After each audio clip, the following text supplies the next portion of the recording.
Les personnes qui étaient venues le jour de la Pentecôte avaient des informations sur l'œuvre et la personne de Jésus. Et bien la candale on a ils étaient présents. Ils voyaient Jésus ouvrir les yeux des aveugles. Ils voyaient Jésus accomplir des choses. Ils voyaient Jésus faire des choses.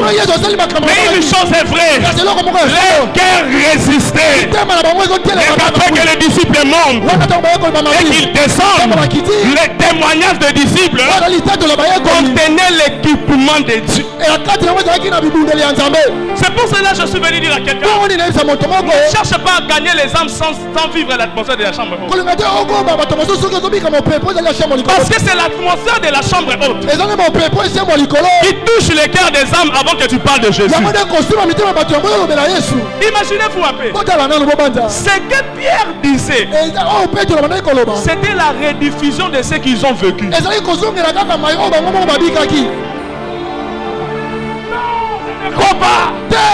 Frère, Bamoni bandimite Mutalobi bandimi. Rediffusion. Bomoni peut passer sur sali ma bonne caméra. Bomoni place sur sali. Bomoni bolobite. Bondimite. Mais mutu yemote Yesu. Mutu mususu. Alobi na pas na yebondi. Mutu wana ipambate. Nabi mutu wana ipambate. Frère, quand tu entres dans la chambre haute, Dieu peut donner du volume à ta parole. En fait que tes paroles ne soient plus tes paroles, mais elles deviennent la parole de Dieu. C'est là où j'ai compris. La Bible déclare: Dieu marche derrière les paroles de ses serviteurs pour l'accomplir. Ce matin, je dis à quelqu'un, pas n'importe quel serviteur. Le serviteur qui vit l'atmosphère de la chambre. Est-ce que je peux te prêcher ce matin? Non,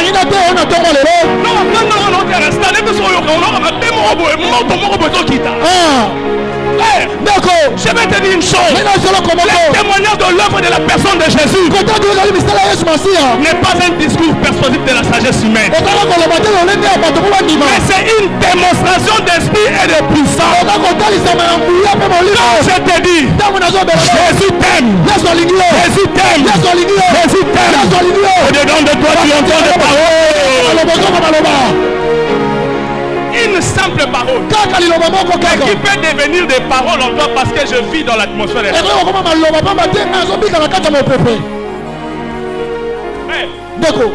On dirait aussi, humainement parlant, en Israël, les disciples ont gagné beaucoup de gens plus que Jésus. C'est vrai ou c'est faux? C'est vrai ou c'est faux? À Samarie, Jésus a gagné.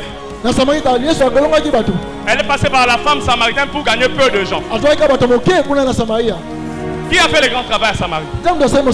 Philippe, n'est-ce pas? C'est-à-dire que les disciples, qui avaient les fardeaux de la mission, qui vivaient dans la chambre haute, ils avaient la possibilité de faire ce que Jésus n'avait pas. C'est là où je comprends, où Jésus est en train de dire: si vous croyez en moi, vous ferez des œuvres que je fais, mais vous en ferez des plus grands. Pierre a fait des plus grands parce qu'il a conquis par une seule prédication plus de 3000 ans.